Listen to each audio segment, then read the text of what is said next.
देखिए आपका एविडेंस में एक लेक्चर का बचा है, 10-12 धाराएं बची है, उसको आज समाप्त कर दिया जाए और तब आपका कल से आपका कॉन्स्टिट्यूशन और सीआरपीसी डेली चलेगी।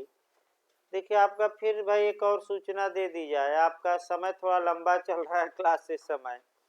बिहार एपीओ जब हो जाएगा आपका माने तो उसके बाद थोड़ा समय वाला कम किया जाएगा, क्योंकि भाई जो लोग अपना जीएस इंग्लिश पढ़ना चाहते हैं अब 2-2:30 बज जाएगा उनको यहीं सुबह 8 बजे से, तो प्रयास ये किया जाएगा कि ला का क्लास आपका 12 बजे तक छोड़ दिया जाए भविष्य में।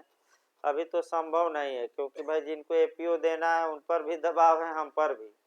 तो आपका अभी मन मान के चलिए कि भविष्य में आपका फरवरी में 12 बजे तक ला का क्लास चलेगा और उसके बाद से आपका जीएस, ताकि 1 बजे तक लोग अपना भाई पढ़कर निकल जाए। भाई एक है कि कितना लंबा पढ़ेंगे बैठकर, ये भी समस्या है और हमें भी समस्या, भाई हम भी कितना लंबा पढ़ाएंगे। वैसे ही पढ़ाया जा रहा है सुबह शाम, शाम वाले बैच वाले परेशान है कि समय बढ़ाइए, अब जितना हिम्मत रहती है पढ़ाया जाता है, क्योंकि ज़्यादा एनर्जी सुबह ही ख़त्म हो जाती है 1 बजे तक, तो जितना हिम्मत रहती है शाम को चलता है, उसके बाद बंद हो जाता है, चाहे कोई आपत्ति करे या कोई।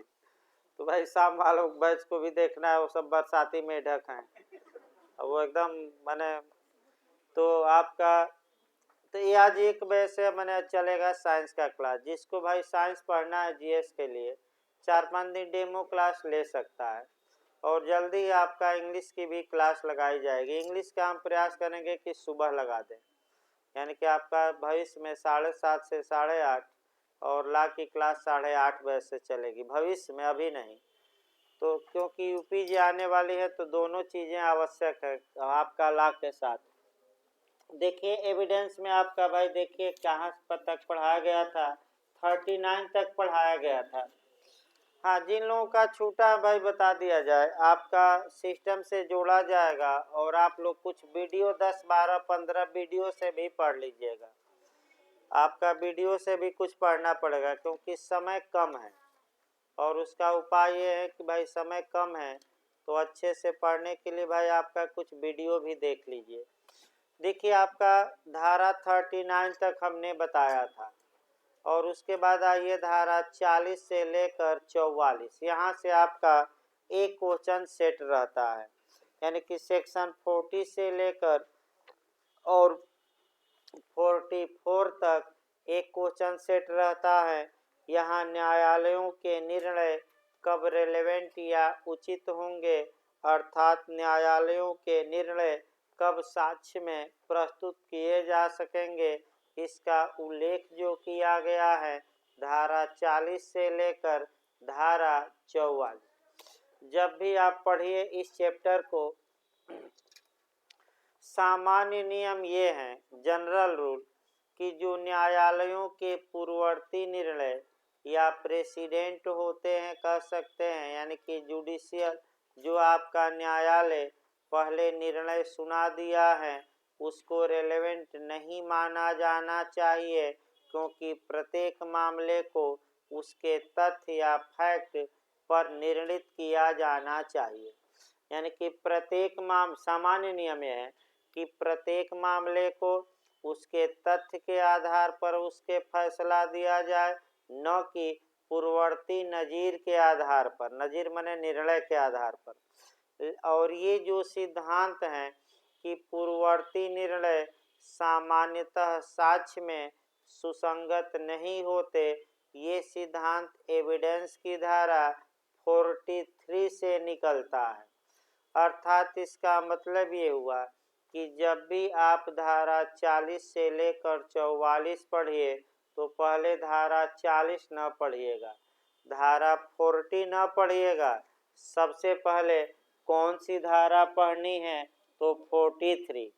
और 43 में सिद्धांत भी बन सकता है कि सामान्यतः पूर्ववर्ती निर्णय विसंगत होते हैं।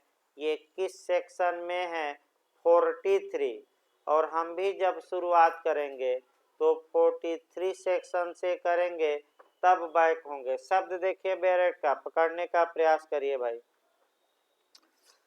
43 क्या कहते हैं कि धाराओं 40, 41 और 42 में वर्णित से भिन्न निर्णय आदि कब सुसंगत होंगे। इसका मतलब ये हुआ कि अगर कोई पहले का न्यायालय का निर्णय है 40 में आ जाए धारा तब सुसंगत होगा, 41 में आ जाए तब सुसंगत होगा, आपका 42 में आ जाए तब सुसंगत होगा, अन्यथा सुसंगत नहीं होगा। यानी कि पूर्ववर्ती निर्णय को यहाँ आप साक्ष्य में पेश करने के लिए इन धाराओं में क्या करना पड़ेगा, सेट। तो देखिए आपका बेरेट क्या कहता है, बेरेट को ही तोड़ना है। धारा 41 सेक्शन हम देखिए धारा हम लिखवा रहे हैं, धारा 40 पहली धारा हो गई। इसके बाद बेरेट कह रहा है कि धारा 41 और धारा 42 में वर्णित से भिन्न निर्णय आदेश या डिक्रियां विसंगत है। इसका मतलब ये हुआ कि अगर वह निर्णय धारा 40 में आ जाए तब रेलेवेंट या उचित होगा, धारा 41 में आए तब उचित होगा और 42 में आए तब। अगर इससे बाहर जाता है तो सुसंगत होगा कि विसंगत होगा, यानी कि उचित माना जाएगा कि अनुचित साक्ष्य में अनुचित। विसंगत मतलब अनुचित और सुसंगत मतलब क्या, उचित। विसंगत होगा। अगला शब्द देखिए, जब तक कि मतलब कि फिर कुछ अपवाद आ गए जहां की पूर्ववर्ती निर्णय सुसंगत होगा। तो लिस्ट बना लेना है, धारा 40 में आ जाए तब रेलेवेंट, 41 में आ जाए तब रेलेवेंट और धारा 42 में आ जाए तब रेलेवेंट या सुसंगत। जब तक के बाद फिर अपवाद है, यदि वह निर्णय आपका देखिए बेरेट की भाषा, तब जब तक कि ऐसे निर्णय आदेश या डिक्री का अस्तित्व विवादक तथ्य न हो या इस अधिनियम के किसी अन्य उपबंध के अंतर्गत सुसंगत न हो। यानी कि अगर निर्णय ही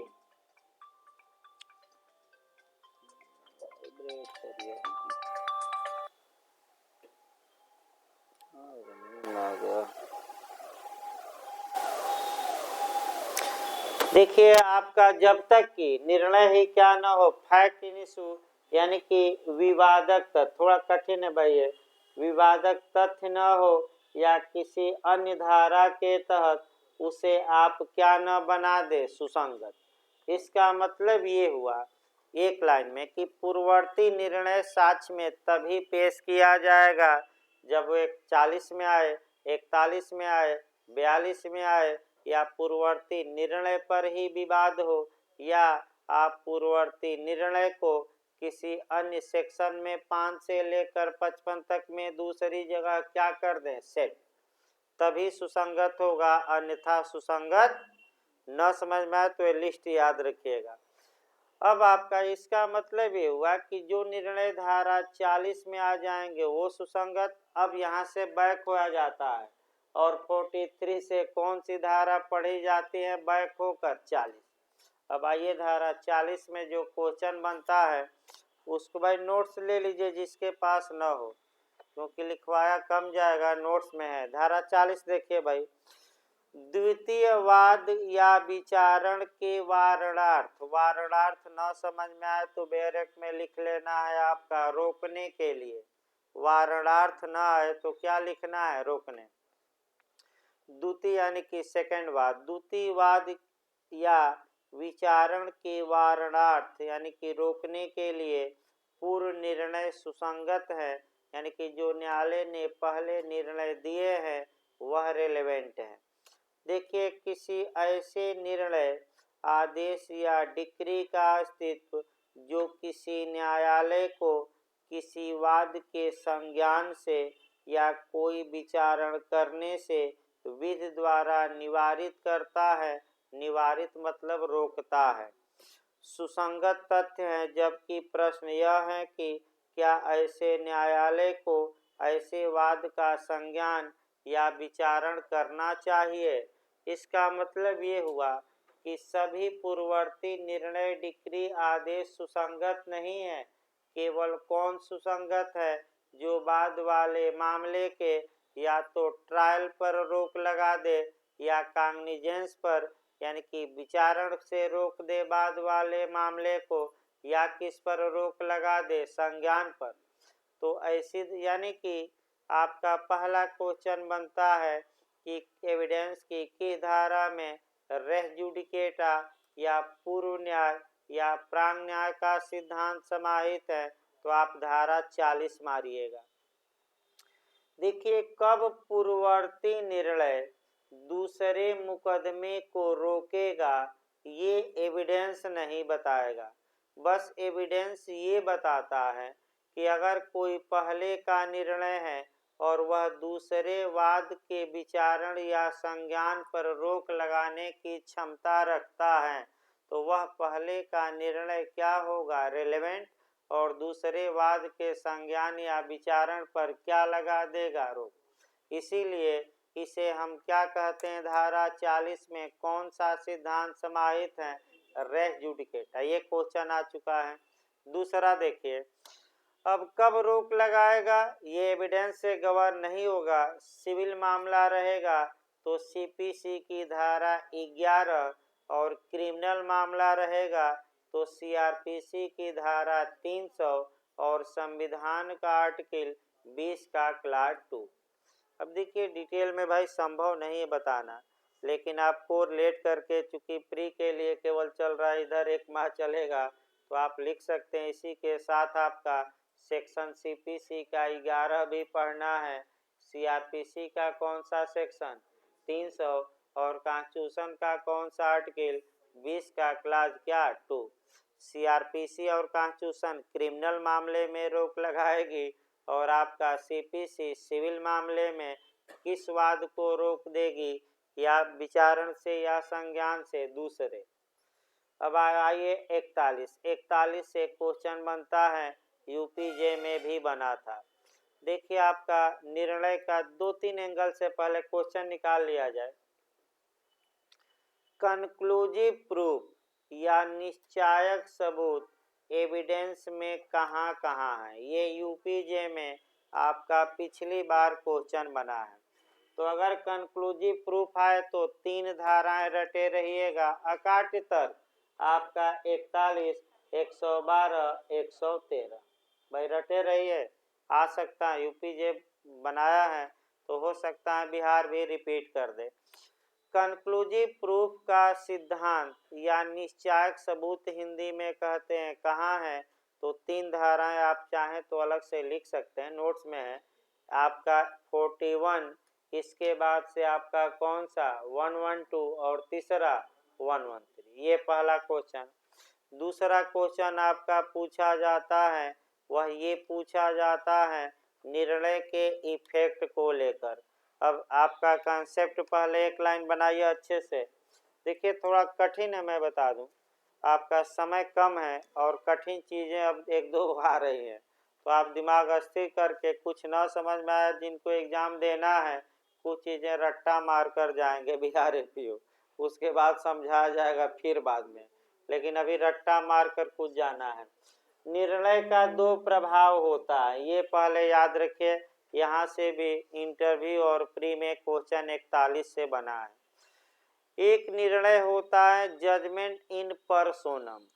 पर्सोनम यानी कि व्यक्तिबंधी। व्यक्तिबंधी का मतलब केवल और केवल पक्षकार और उनके हित प्रतिनिधि उससे बाध्य होते हैं। इसका मतलब कि ए और बी में मुकदमा चला, ए के पक्ष में निर्णय आया, तो अगर व्यक्तिबंधी हैं तो केवल ए और बी बाध्य होंगे उस निर्णय से, या ए मर गया और बी मर गया तो इनके उत्तराधिकारी। पूरा समाज बाध्य नहीं होता, यानी कि समाज पर इस निर्णय का कोई प्रभाव नहीं पड़ेगा। तो अगर केवल पक्षकार और उनके उत्तराधिकारी या विधिक प्रतिनिधि ही बाध्य हैं तो उस निर्णय को एक नाम देंगे, जजमेंट इन पर्सोनम, या हिंदी में व्यक्तिबंधी। कौन सा निर्णय, व्यक्तिबंधी। दूसरा प्रभाव देखिए, कुछ जजमेंट ऐसे होते हैं जहाँ की केवल पक्षकार ही बाउंड नहीं होते, बल्कि पूरा समाज उस निर्णय को मानने के लिए क्या होता है, बाध्य। पूरा सोसाइटी भले पक्षकार हो या न हो, ऐसे निर्णय को जो कहा जाता है लीगल भाषा में judgement in rem. Judgement in rem का मतलब सर्वबंधी निर्णय, लोकलक्षी निर्णय, सर्वबंधी निर्णय, विश्वव्यापी निर्णय, यानी कि ऐसा जजमेंट जिसको कौन मानने के लिए बाध्य है, पूरा समाज।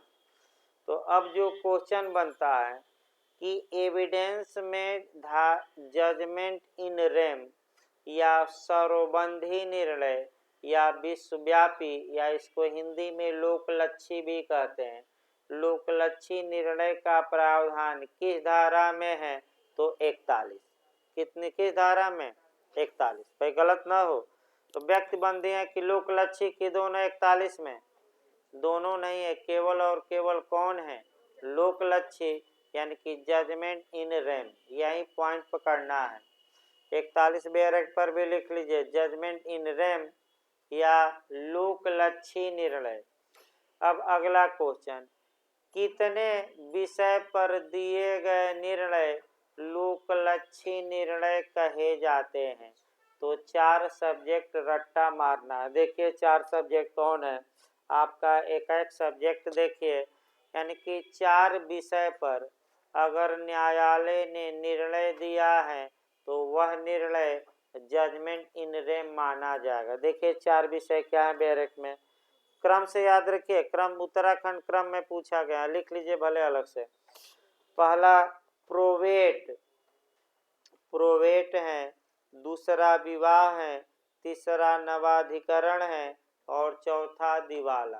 क्रम से याद रखिएगा, पहला कौन है, प्रोवेट, दूसरा कौन है, विवाह, तीसरा कौन है आपका, तो तीसरा आपका हो गया कौन है, नवाधिकरण, चौथा कौन हो गया आपका दिवाला। क्रम से याद रखिए। अब आपका यहाँ भी क्वेश्चन खूब बना है, 4 सब्जेक्ट। अब अगला क्वेश्चन आता है कि सक्षम न्यायालय ने निर्णय दिया हो कि अक्षम। सक्षम न्यायालय, कॉम्पिटेंट कोर्ट, जो अधिकारता रखता हो। और सबसे महत्वपूर्ण है अंतिम निर्णय डिक्री या आदेश की अंतरिम, यानी कि इंटरिम की फाइनल। तो जो यहाँ भी महत्वपूर्ण है फाइनल, यानी कि जो निर्णय डिक्री या आदेश आया है वह इंटरिम न हो, अंतरिम न हो, बल्कि क्या हो, अंतिम हो। अंतिम का मतलब कि उसके बाद अब सुनवाई की कोई आवश्यकता नहीं। तो सतर्क रहिएगा। आपका 4 विषय, अब उतना डिटेल में बताना संभव नहीं है, लेकिन इतना से ही आपका प्री में काम चल जाएगा।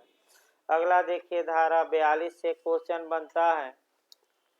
42 से आपका देखिए, धारा 41 में वर्णित से भिन्न निर्णय डिक्री या आदेश का डिक्रियों की सुसंगत का प्रभाव। तो बस एक क्वेश्चन यहाँ बनता है कि अगर कोई निर्णय आया है, डिक्री या आदेश पारित किया गया है और ऐसी दशा में वह सुसंगत लोक प्रकृति की बातों से संबंधित है। लोक प्रकृति का मतलब पब्लिक नेचर से, यानी कि अगर कोई निर्णय आया 41 में सेट नहीं होता, लेकिन उस निर्णय का जो प्रभाव है वह पब्लिक नेचर का है, यानी कि आम जनता भी, कुछ आम जनता भी उससे क्या हो रही है, प्रभावित। तो वह जो निर्णय होगा निश्चायक होगा कि सुसंगत होगा, कि सुसंगत होगा और निश्चायक नहीं होगा।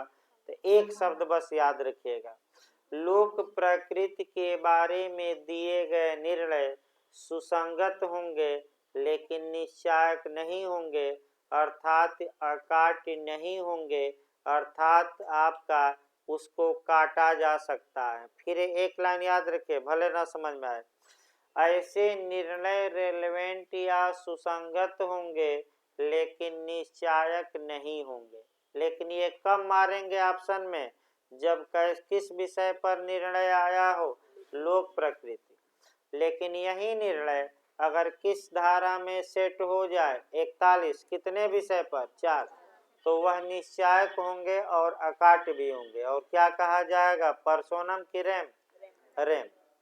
बस इतना याद रखिए। इसके बाद 43, 43 से आपका कुछ नियम बताइए। पहले ही बताया गया था, लेकिन कुछ नियम याद रखिए। अब तब 43 तो हम पहले ही बताए थे। 43 में कुछ नियम बताइए। नियम देखिए भाई, आपका बता रहा हूं मैं।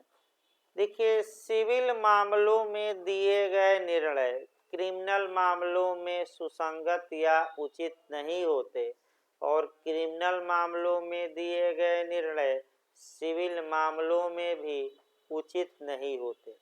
अर्थात अगर सिविल मामलों में निर्णय दिया गया है और उसी विषय पर आपराधिक मामला चल रहा है, तो वादी ये नहीं कह सकता कि हम सिविल न्यायालय में जीते हैं, अतः अभियुक्त को आपराधिक मामले में क्या दी जाए? सजा। ये नहीं कह सकता। और अगर अभियुक्त को सजा हो गई है आपराधिक मामलों में, तो वह सिविल मामलों में वह निर्णय पेश नहीं किया जाएगा, क्योंकि सिविल मामला अलग और क्रिमिनल मामला क्या है? अलग। और आपका यही बात किस धारा में बताई गई है?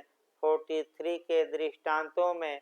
और दृष्टांत रट्टा मारना वैसे भी समझ में कम आएगा, बता भी दिया जाए तो उपाय ये है। उपाय उसका बताया जाए वैसे भी आपका, जब तक कि 20-25 मिनट में न समझाऊं, 43 के जो दृष्टांत हैं वह समझ में ही नहीं आते। लेकिन फिर भी एक दो समझाने का मैं शॉर्टकट में प्रयास करता हूँ। देखिए, 43 के घर पर उदाहरण सब तैयार करके जाना है। मैं फिर बता दूं, जो लोग एपीओ देने जा रहे हैं, जो लोग न देने जा रहे हैं उनके लिए अभी बाद में बताया जाएगा डिटेल में, लेकिन जो लोग जा रहे हैं उनके लिए उपाय बताया जा रहा है कि प्री अब कैसे क्रैक किया जाए। तो ये उदाहरण न समझ में आए ठीक है, लेकिन क्या मार कर जाइए? रट्टा, और कोई उपाय नहीं है। लेकिन फिर भी मैं एक उदाहरण बता रहा हूँ, समझ में भाई आने की कोई गारंटी नहीं है। देखिए आगे आपका जो पूछा जाता है, आपका एक तो गाय चोरी पर पूछा जाता है, तो गाय की चोरी करा दिया जाए। और दृष्टांत नंबर सी देखिए भाई, दृष्टांत नंबर सी देखिए। दृष्टांत नंबर सी, गाय की चोरी।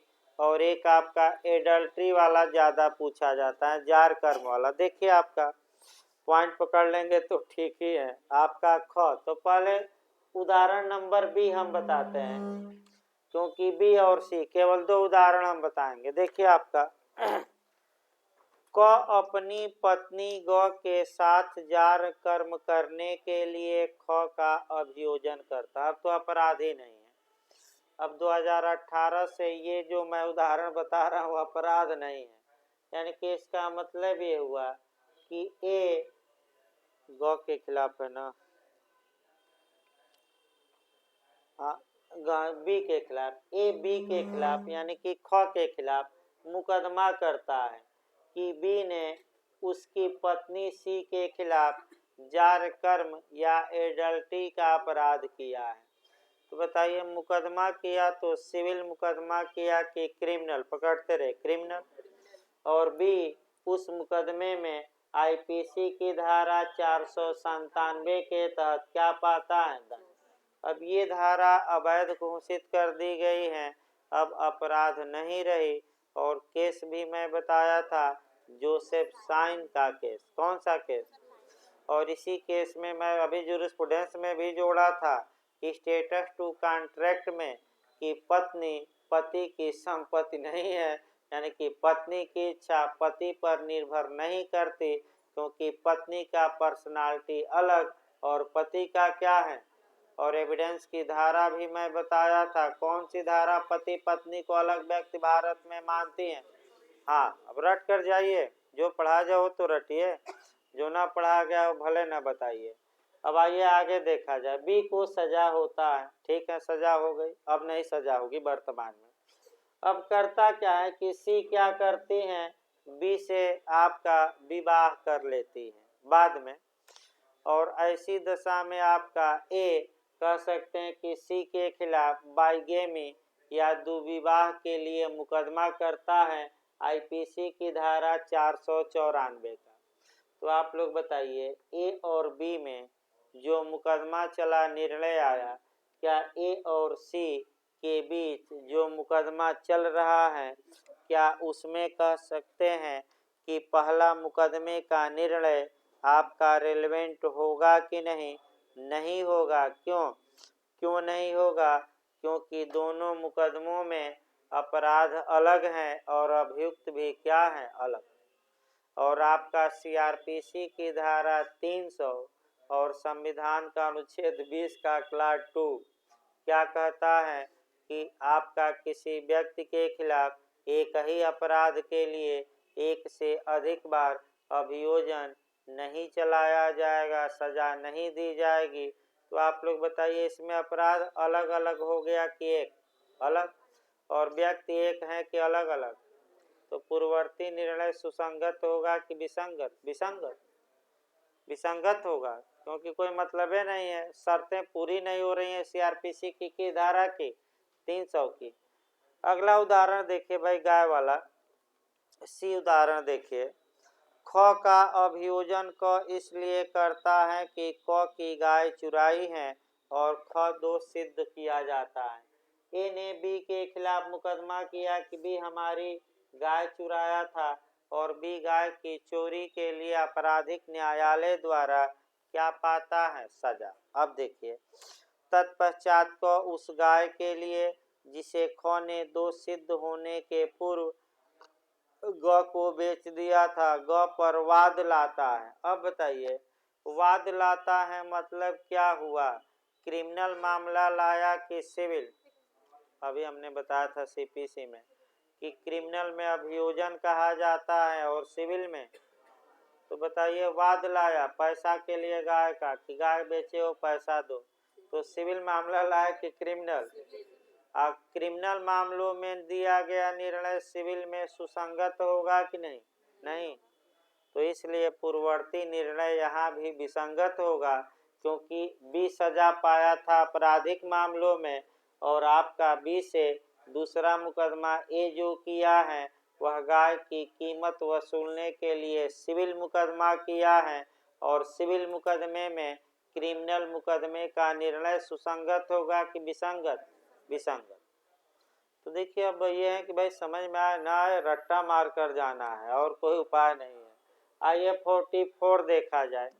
जहाँ तक धारा 44 की बात है, 44 आपका पूछा जाता है, एंगल देखिए कि एविडेंस की किस धारा का सहारा लेकर प्रांग न्याय को विफल किया जा सकता है, या पूर्ववर्ती निर्णय पर किन आधारों पर आक्षेप किया जा सकता है, या रेस जुडिकेटा को विफल बनाने वाली धारा कौन है? 44। यानी कि पूर्ववर्ती निर्णय पर ऑब्जेक्शन करेंगे, आपत्ति करेंगे और पूर्ववर्ती निर्णय को ही रद्द करा दीजिए, तो किस धारा में आधार दिया गया है? 44। तो कितने आधारों पर किसी पूर्ववर्ती निर्णय को चैलेंज किया जा सकता है कि ये निर्णय रद्द किया जाए, अपास्त किया जाए? 3 रट कर जाइएगा। कौन कौन? आपका पहला, जिस न्यायालय ने पहले निर्णय दिया वह अक्षम था, यानी कि उसको जुरिडिक्शन या अधिकारता नहीं थी। दूसरा, पूर्ववर्ती निर्णय फ्रॉड द्वारा ले लिया गया, कपट द्वारा। और तीसरा, कंक्लूजन यानी कि दुह संधि या साठगांठ।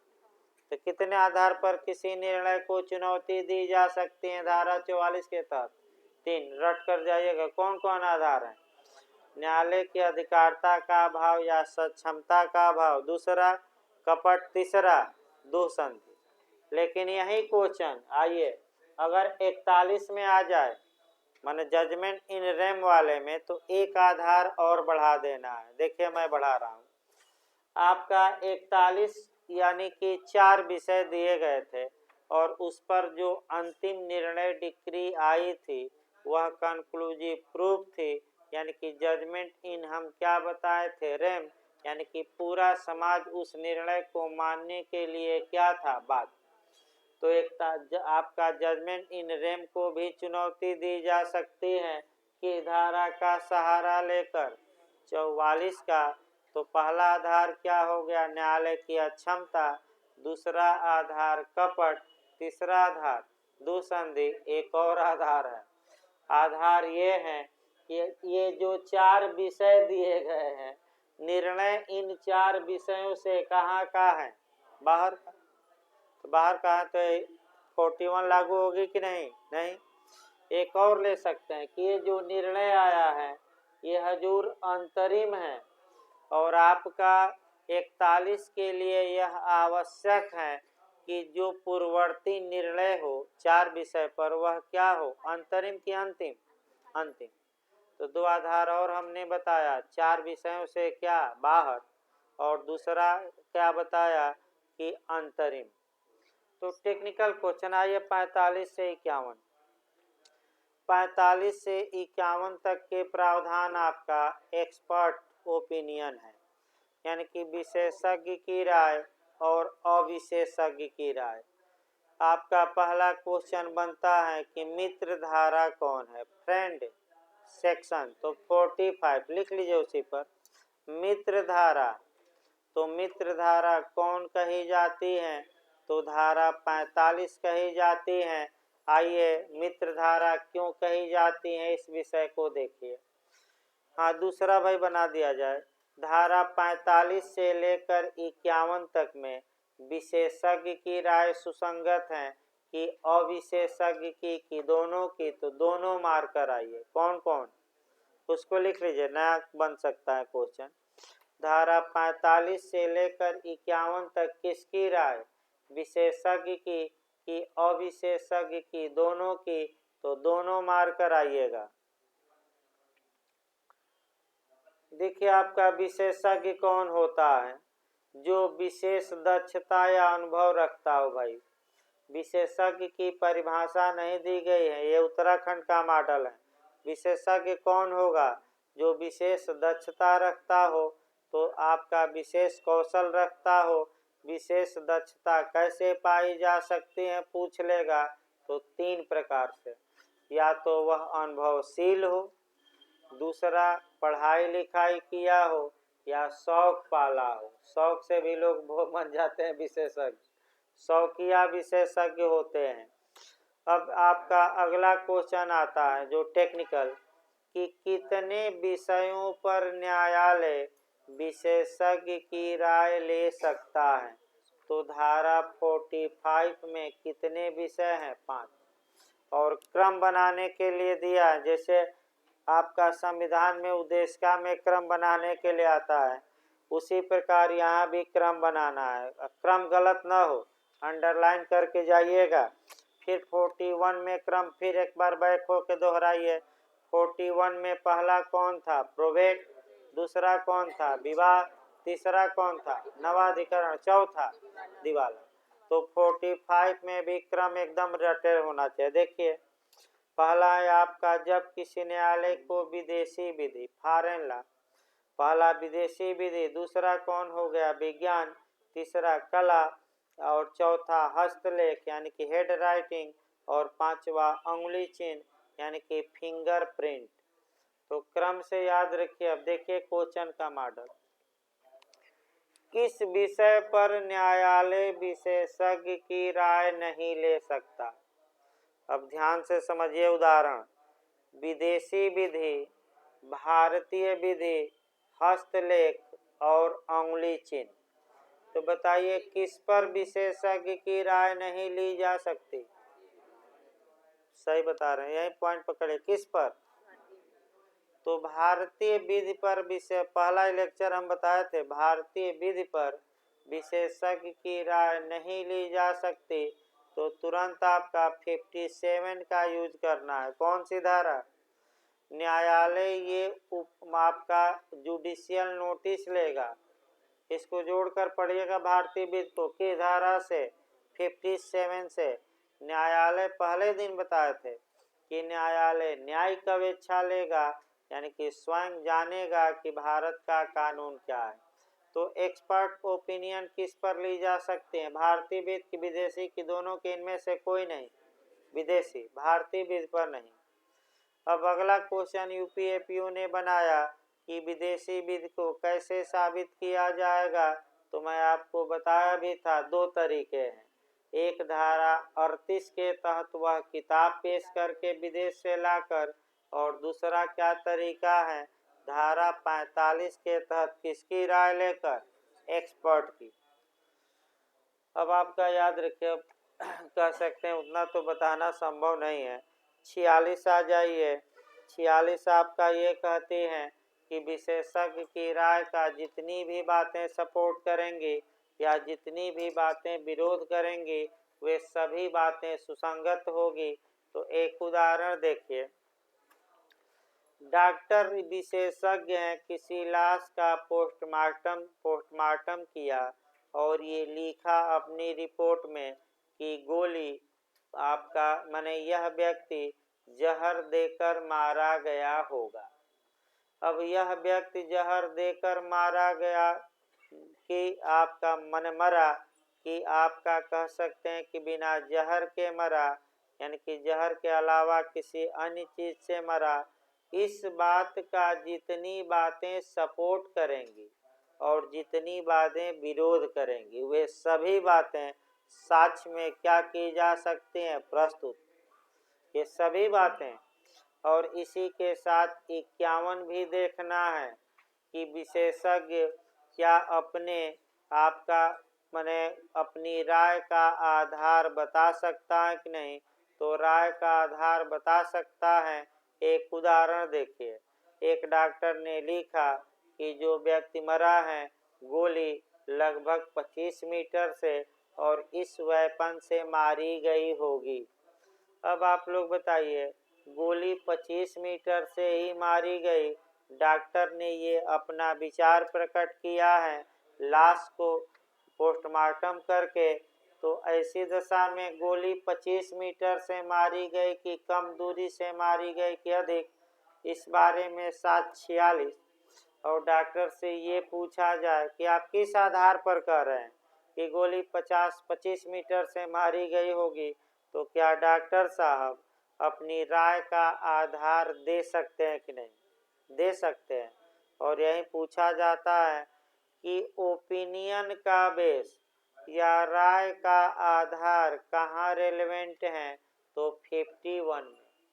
कोई विशेषज्ञ अपनी, नीचे बेरेक्ट में देखिए, नीचे लिखा है, एक ही लाइन का तो बेरेक्ट है 51, कि कोई नीचे दिया गया कि कोई विशेषज्ञ अपनी राय के आधारों का वर्णन कर सकता है कि नहीं, कर सकता है। डॉक्टर भी विशेषज्ञ है, कर ही सकता है आपका।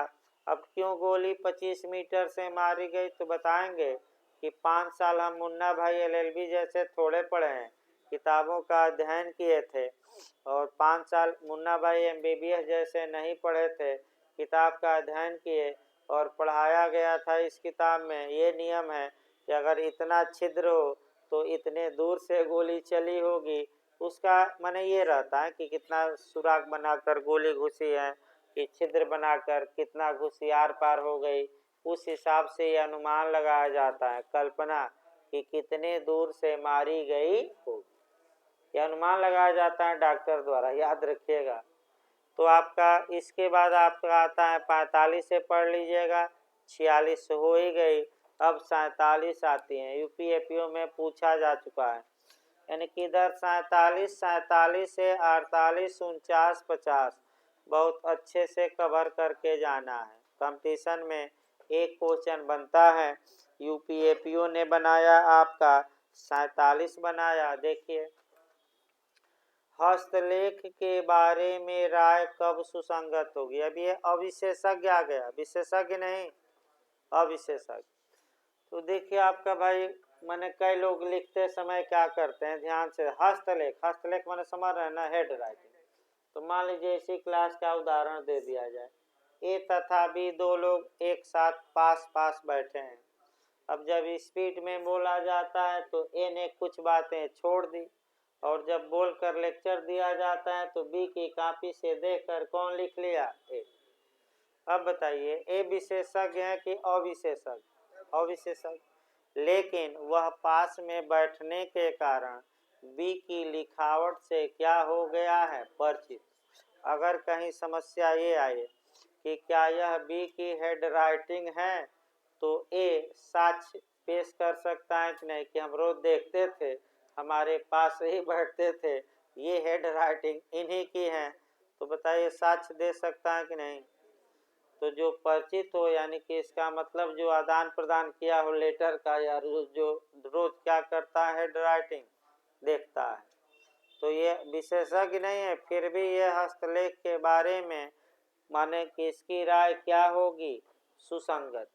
तो 47 है, 47 ये देख ले। 48 आइए, अधिकार रूढ़ के अस्तित्व के बारे में, तो इस बार आपका बिहार जे बना ही दिया, पूछना क्या है, आपका बना ही दिया बिहार जे, तो अधिकार और रूढ़ के बारे में कहाँ कहाँ प्रावधान है, तो चाहे तो एक जगह एकत्र कर लीजिए। पता ना क्यों ये क्वेश्चन आपका लगभग हर एक जगह बन रहा है, माने एक जगह नहीं, हर एक जगह बन रहा है। झारखंड ने भी बनाया था, इस बार बिहार भी बनाया, हो सकता है एपीओ में आपका बन जाए, उसको लिख लीजिए तो अलग से। अधिकार और रूढ़ि निम्न जगह सुसंगत हैं। अधिक राइट और कस्टम, जब ऐतिहासिक विचारधारा जूरिस्प्रूडेंस में चलेगी तो फिर एविडेंस को पढ़ाना पड़ेगा जहाँ जहाँ आपका कस्टम है। लिखिए अधिकार तथा रूढ़ि, लिखिए हेडिंग अधिकार तथा रूढ़ि निम्नलिखित जगह सुसंगत हैं, यानी कि निम्नलिखित धाराओं में, सभी धाराओं को रटे रहिएगा। देखिए आपका पूछा जाता है भरमाऊ, पहला 13 लिखिएगा, धारा 13 लिख लीजिए 13, इसके बाद आपका 32 का क्लाज 4 और 32 का क्लाज 7, 3 निकल गया, लिखते रहिए। 32 का क्लाज 4 और धारा 32 का क्लाज वाइज पूछा गया था, क्लाज 7, इसके बाद आपका धारा 48, धारा 48 है, लिख लिए। इसके बाद 92 का परंतुक नंबर 5, 92 का प्रोविजो 5, 92 का प्रोविजो 5, और अगर धार्मिक निकाय की, अलग से लिखिए, यदि धार्मिक या निकाय की प्रथा है, माने धार्मिक प्रथा या निकाय की प्रथा है, तब सेक्शन आप बताएंगे 49, 49 धर्म की प्रथाएं या निकाय की, जैसे कि आपका शनि महाराज हैं, तो प्रथा ये थी शनि सिंगड़ापुर मंदिर में कि आपका महिलाएं शनि देव पर तेल नहीं चढ़ाएंगी और केवल पुरुष चढ़ाएंगे, ये धार्मिक प्रथा थी। तो धार्मिक प्रथा का साक्ष्य पेश किया जा सकता है, लेकिन सुप्रीम कोर्ट ने कहा कि आर्टिकल 14 है और आर्टिकल 15 है। आर्टिकल 14 समता की बात करता है और आर्टिकल 15 अन्य तो है ही, लिंग के आधार पर विभेद को क्या करता है। तो आप कैसे महिलाओं को तेल चढ़ाने से रोक सकते हैं शनि देवता पर? शनि देवता प्रसन्न होंगे तभी तो आपका सभी समाज प्रसन्न होगा। तो सुप्रीम कोर्ट ने अवैध घोषित कर दिया प्रथा को और कहा कि फंडामेंटल राइट प्रिवेल करेगा।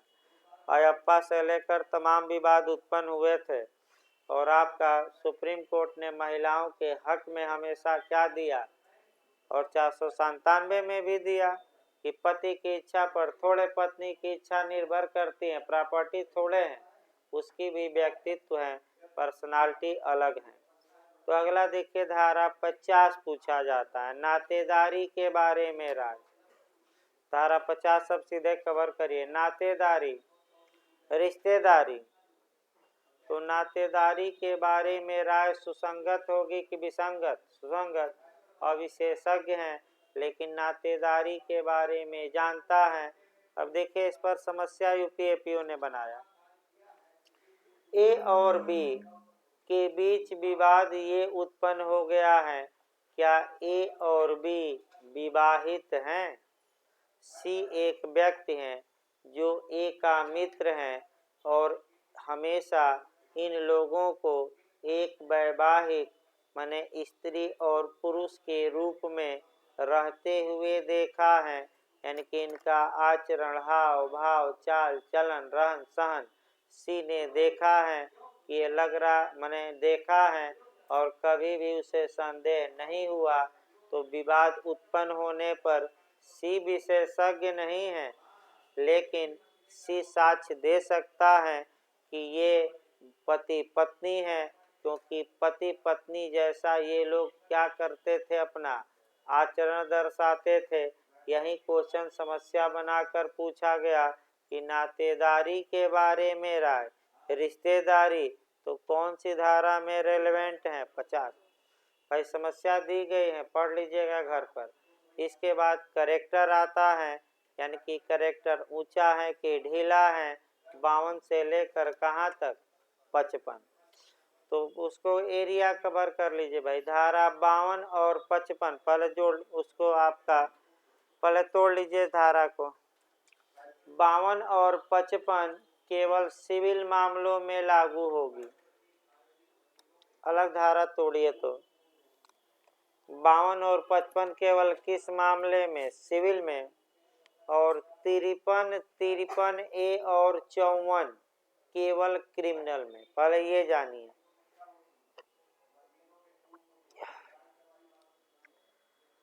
आपका 53 ए और 54 सेक्शन सिविल में नहीं, केवल किस में? क्रिमिनल में। 53 ए पर यूपीजे और एपीओ दोनों ने क्वेश्चन बनाया। 53 ए कब जोड़ी गई? 2013 में। किस समिति की सिफारिश पर जेएस वर्मा? कब से लागू हुई? 3 फरवरी 2013। और पूर्व लैंगिक अनुभव का साक्ष्य विसंगत होगा। कल इसको भाई 10 मिनट बता देंगे, थोड़ा दिक्कत आ रही है बोलने में अब लगातार। तो कल आपका जो शेड्यूल रहेगा, पहले संविधान चलेगा और एविडेंस आपका 10 मिनट कल बताया जाएगा, समाप्त हो जाएगा 10 मिनट में, क्योंकि ये टेक्निकल है। आपका दिमाग स्थिर करके जानना, एक क्वेश्चन निश्चित आता है। और उसके बाद सीआरपीसी 106 से चलेगी, 105 तक पढ़ाया गया है। तो भाई प्रयास आप लोग करिए कि जितना